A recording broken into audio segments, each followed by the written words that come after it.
Daily, weekly और monthly राशिफल के साथ साथ ज्योतिष, वास्तु, मंत्र आदि से जुड़ी वीडियोस रेगुलरली पाने के लिए चैनल को अभी सब्सक्राइब कीजिए और बेल नोटिफिकेशन पे भी क्लिक कीजिए ताकि नई वीडियो की नोटिफिकेशन आपको समय पर मिल जाए।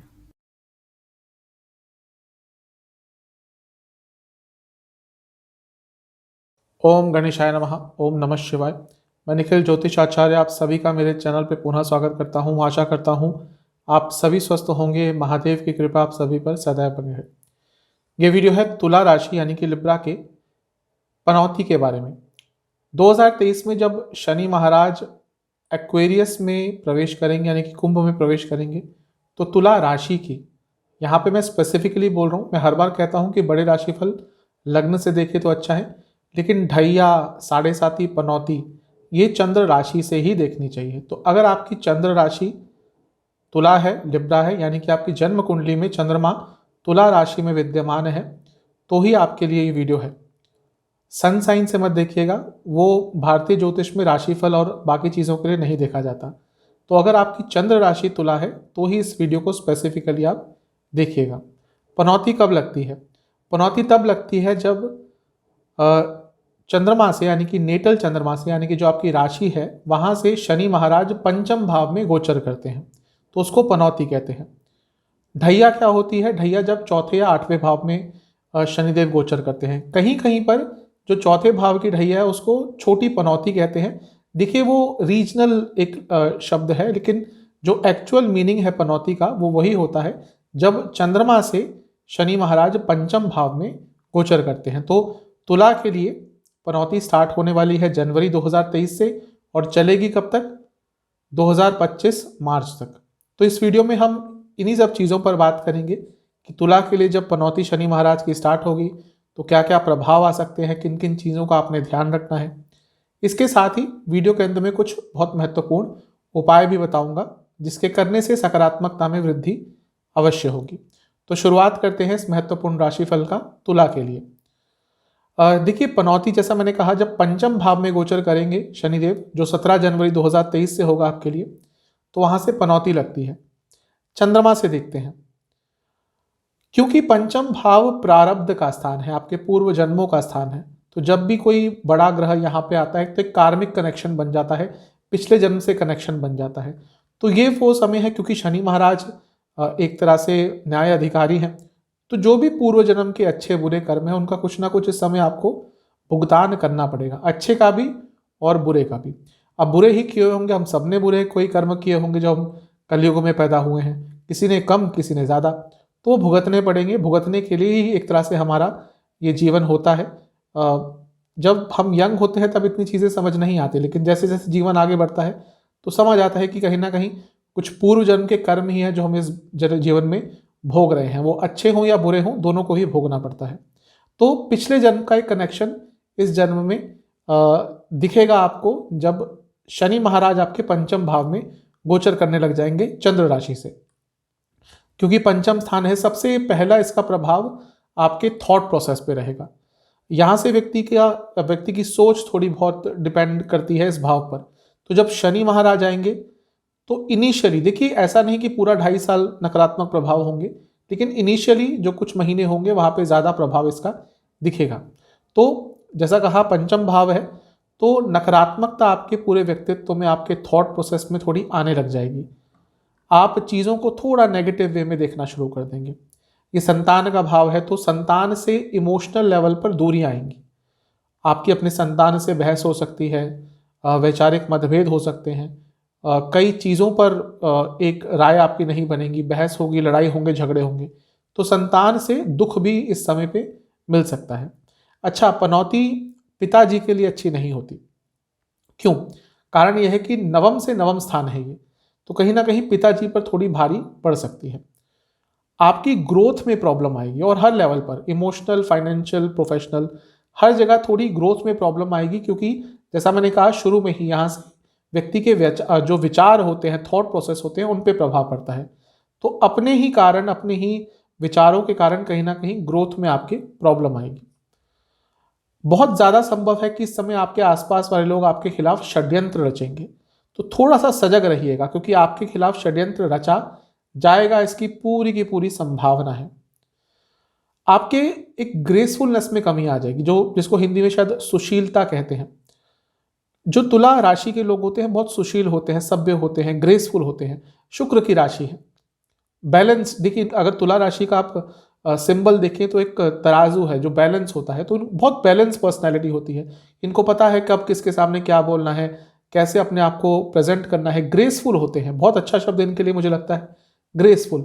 लेकिन वो ग्रेसफुल जो इनका व्यक्तित्व है उसमें थोड़ी कमी आएगी जैसे ही इनकी पनौती चालू हो जाएगी। जो क्रिएटिव आइडियाज़ हैं उनकी भी कमी हो जाएगी। ये इनिशियली बहुत ज़्यादा होगा, शुरू के जो 4-5-6 महीने हैं वहाँ पर ये सब ज़्यादा होगा। फिर धीरे धीरे कर कर और भी ग्रहों का प्रभाव होता है तो कम होना शुरू हो जाएगा, लेकिन इनिशियली ये चीज़ बहुत ज़्यादा रहेगी। आइडियाज़ बहुत आएंगे लेकिन आप उनको बहुत हद तक इम्प्लीमेंट नहीं कर पाएंगे।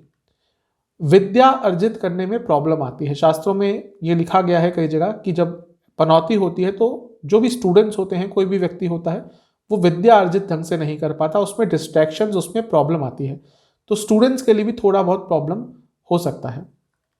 कई चीज़ों में आपका मन नहीं लगेगा, पढ़ाई में मन नहीं लगेगा, किसी पर्टिकुलर चीज़ में मन नहीं लगेगा, तो ये कहीं ना कहीं पूरी लाइफ पर आपके इम्पैक्ट अवश्य डालेगा।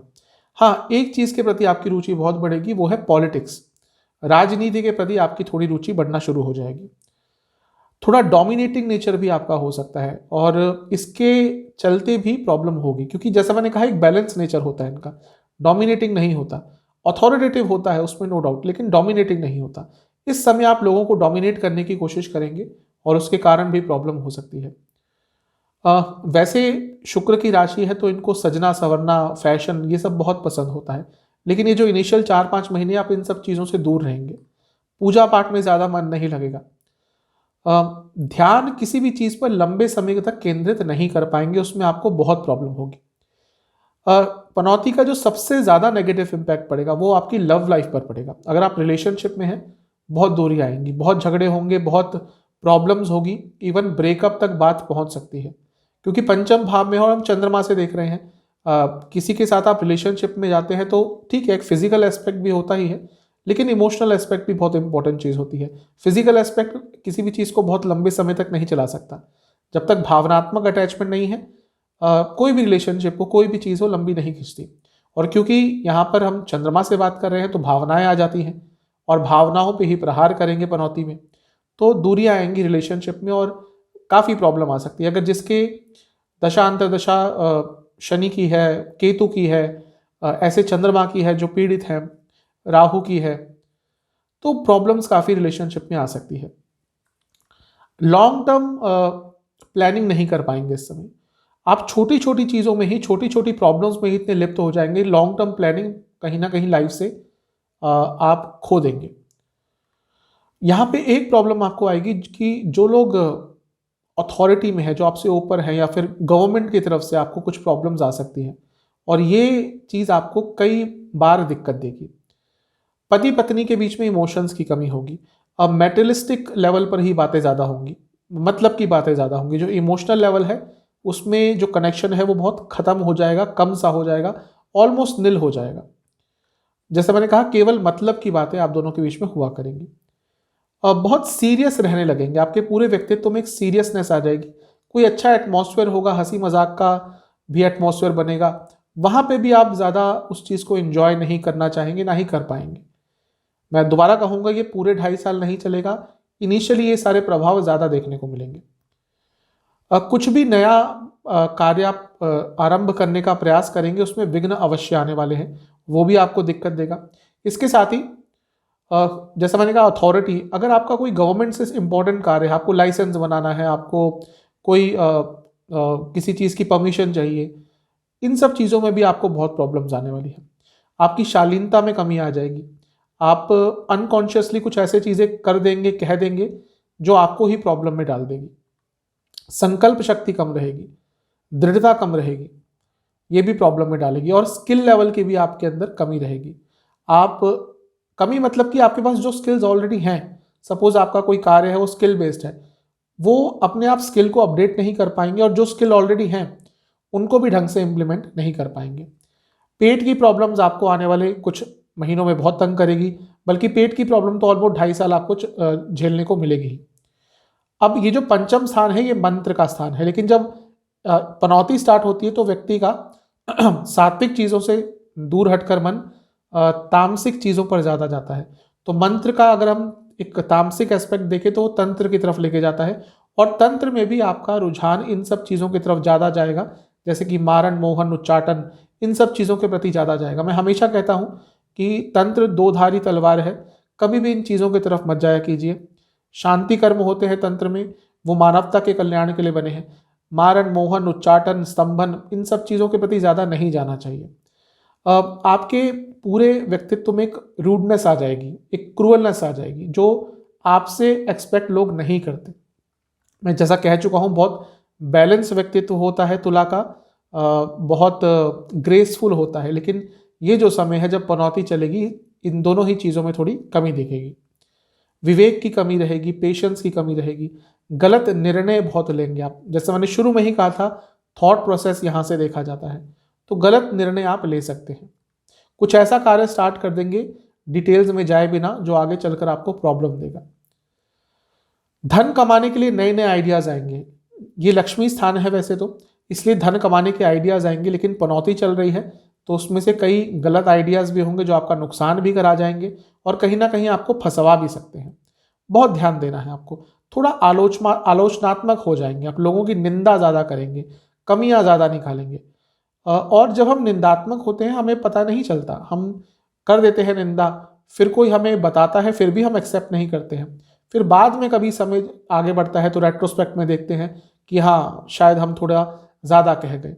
तो इन चीज़ों पर बहुत कंट्रोल कीजिएगा। अगर आपने ज़्यादा आलोचना किसी की करी, कहीं ना कहीं आप पर ही वो भारी पड़ सकता है।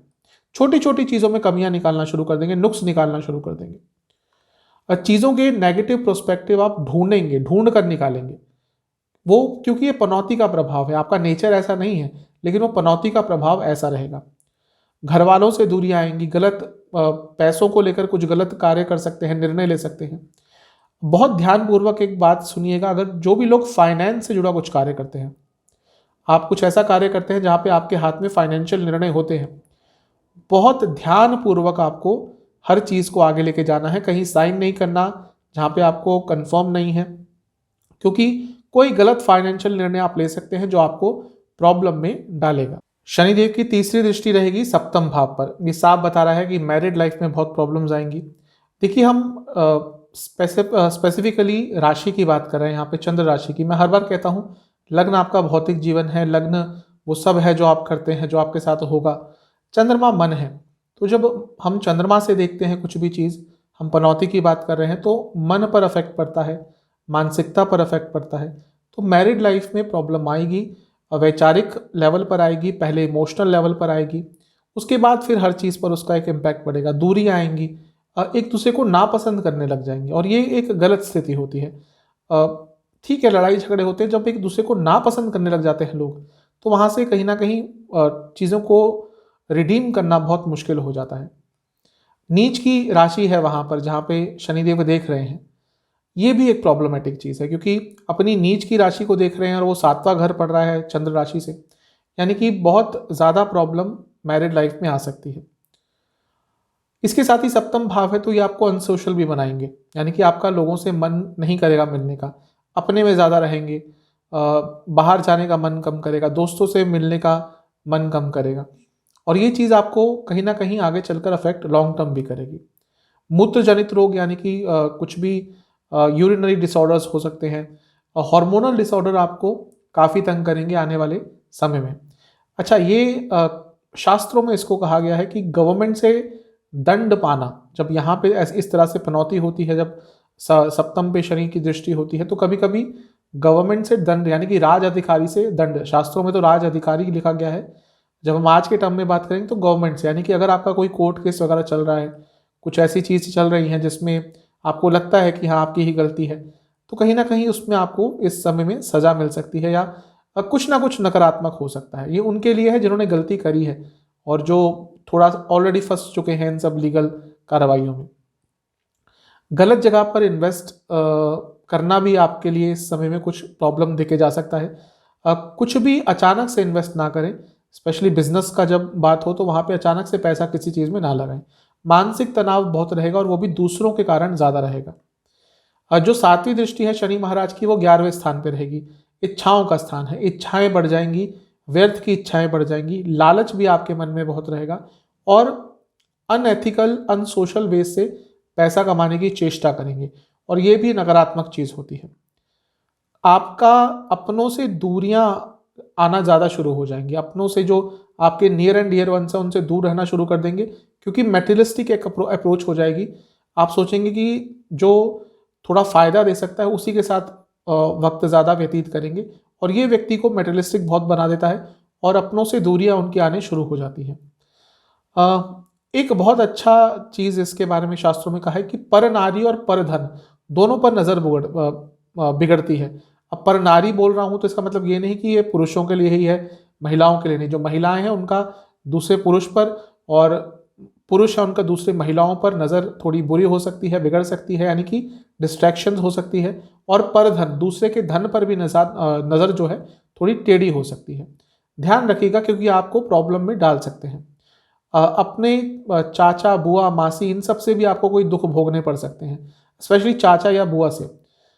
इसके साथ ही आपके खर्चे अचानक से बढ़ जाएंगे और वो भी नुकसान देंगे और आप अपनी हेल्थ को इग्नोर करना शुरू कर देंगे। ये सबसे प्रॉब्लमेटिक चीज़ होती है। बाकी चीज़ें कहीं ना कहीं व्यक्ति ठीक कर लेता है। सेहत एक ऐसी चीज़ है जो अगर खराब होना शुरू होती है और समय भी आने वाला बुरा ही होता है तो वो रिडीम नहीं हो पाती। 10वीं दृष्टि दूसरे स्थान पर, वाणी में कटुता रहेगी, धर्म में आस्था थोड़ी कम होगी। ये कुटुंब स्थान है, पनौती चल रही है, दूसरे भाव पर अफेक्ट रहेगा तो कुटुंब में प्रॉब्लम, घर में प्रॉब्लम। धन प्राप्ति के लिए डेस्परेट अटेम्प्ट्स करेंगे, वहाँ पे भी नुकसान हो सकता है। और खाने पीने पर बिल्कुल ध्यान आपका नहीं रहेगा, उल्टी सीधी चीज़ें खाना शुरू कर देंगे, उसके कारण भी प्रॉब्लम हो सकती है। जो मैंने सेहत की बात करी थी वो उसका यहाँ से भी एक इम्पैक्ट होता हुआ दिख रहा है। आंखों की प्रॉब्लम आपको बहुत तंग करेगी। तो इन सब चीज़ों पर थोड़ा ध्यान रखिएगा। ये आपको डराने के लिए नहीं है, मेरा कोई ये औचित्य कभी नहीं होता कि किसी को डराऊं, लेकिन ये सारी चीज़ें आपके मन में रहेंगी, आपके मस्तिष्क में रहेंगी, तो आपको ध्यान रहेगा कि हाँ इन सब चीज़ों से आपको बचना है। अब बात करते हैं उपाय की। बहुत महत्वपूर्ण उपाय है, मैंने प्रयास किया है कि जितना आपके लिए सरल हो उतना हो, लेकिन देखिए जो उपाय हैं वो तो करने ही होते हैं। श्रद्धा से करेंगे तो बहुत अच्छा रहेगा, बेमन से करेंगे कोई भी उपाय करा लीजिए, कोई भी अनुष्ठान करा लीजिए, कोई उसका फर्क नहीं पड़ेगा। तो पहले उपाय की बात करते हैं। सबसे पहला उपाय आपको 9 लगातार दिन करना है, किसी भी शनिवार से स्टार्ट करके 9 लगातार दिन आपको शनि मंदिर में जाना है। वहाँ पर 5 सरसों के तेल के दिए जलाने हैं और हर दिए में एक लौंग का दाना रखना है और हनुमान चालीसा शनि चालीसा 5-5 बार पाठ करना है। अगला उपाय जो है आपको 4 मंगलवार करना है, लेकिन ये भी कंटिन्यूस होना चाहिए, यानी कि एक मंगलवार से स्टार्ट हुआ तो लगातार 4 मंगलवार करना है। बेसन का हलवा घर में बनाकर या बेसन की कोई भी मिठाई उसका आपको भोग लगाना है महावीर को, यानी कि बजरंग बली को। और ओम वायु पुत्राय नमः इस मंत्र का 108 बार जाप करना है। ये दोनों ही उपाय मंदिर में करेंगे बहुत अच्छा रहेगा। मंदिर की एक सकारात्मकता होती है, मंदिर का एक ऑरा होता है, एनर्जी होती है। इन केस नहीं कर सकते तो घर में कर लीजिएगा, सेकेंड ऑप्शन वही है। आपको दान किस चीज़ का करना है? आपको खाने पीने की किसी भी चीज़ का दान करना है कि जितना कर सकते हैं उतना अच्छा है आपके लिए। और दवाइयों का दान करना है। कुछ ऐसी ऑर्गेनाइजेशंस होती हैं जो लोगों की मदद करती हैं, वो जानवरों की हो, लोगों की हो, वृद्धों की हो, जहाँ पर दवाइयाँ काम आती हैं तो वहाँ पे दवाइयों का दान कर सकते हैं या उसका इक्विवेलेंट मनी आप डोनेट कर सकते हैं। और शनिदेव के इस मंत्र का आपको 11,000 बार जाप करना है, ओम सूर्य पुत्राय नमः। अब 11,000 बार जो लोग नहीं मंत्र साधना करते, एक बार में बैठना मुश्किल होता है, तो आप ये कर सकते हैं कि 11 दिन 1000 कर लेंगे या जैसे भी आपको कंफर्टेबल हो उसको एक डिवाइड कर लीजिएगा और उस हिसाब से इस मंत्र का जाप कीजिएगा। श्रद्धा के साथ, जैसा मैं पहले कह चुका हूँ, श्रद्धा के साथ उपाय करेंगे तभी काम करते हैं। बिना श्रद्धा के करेंगे तो कोई भी उपाय कर लीजिए, बड़ा सा बड़ा अनुष्ठान हवन करवा लीजिए, कोई फर्क नहीं पड़ेगा। श्रद्धा के साथ उपाय करेंगे, नकारात्मकता में कमी आएगी। आशा करता हूँ वीडियो आपके काम आएगी। चैनल पर नए हैं, सब्सक्राइब कीजिए, वीडियो को लाइक कीजिए। मिलता हूँ अगली वीडियो में, तब तक के लिए ओम नमः।